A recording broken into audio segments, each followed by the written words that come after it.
The European Union trade chief is hoping to stave off potential American tariffs through early engagement with US officials. Meantime, the EU president is warning negotiations could be difficult.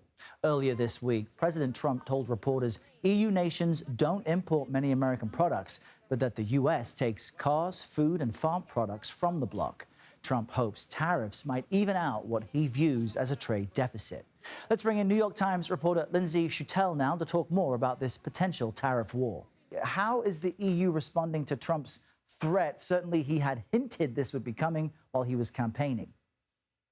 Yesterday, Ursula von der Leyen, the head of the EU Commission, said that Europe will be keeping a level head when it comes to discussing tariffs with the United States. She made it clear that Europe was still going to negotiate with the United States, and then also that it's important to remember that the two nations have a very close relationship. The transatlantic relationship between the United States and the European Union is particularly important for both countries. She reminded us that, and reminded the world that about 3.5 million Americans rely on jobs from European companies, and that also an additional million are relying on jobs that are related to European companies of some sort. And also that Europe itself, the two countries have about 30% of the world's trade. And so if those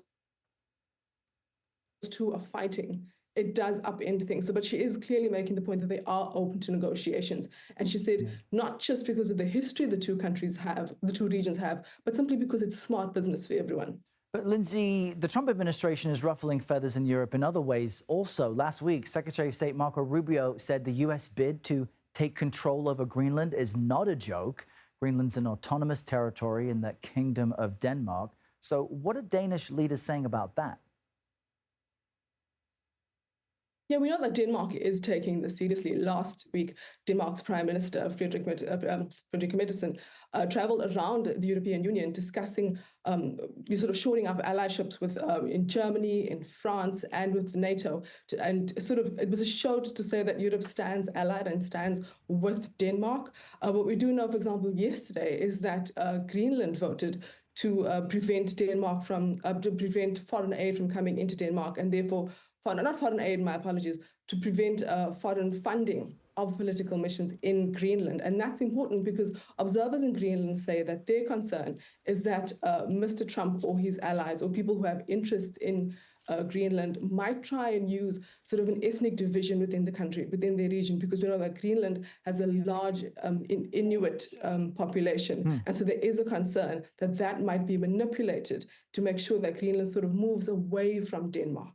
And so Denmark has pushed to make sure that it has these controls and agreements with Greenland, even though it's semi-autonomous. And we also know that they're taking it seriously because last week, too, Denmark voted to increase military spending around the Arctic Ocean and in Greenland in particular. Really quite remarkable developments. Lynsey Chutel, thank you very much for joining us today.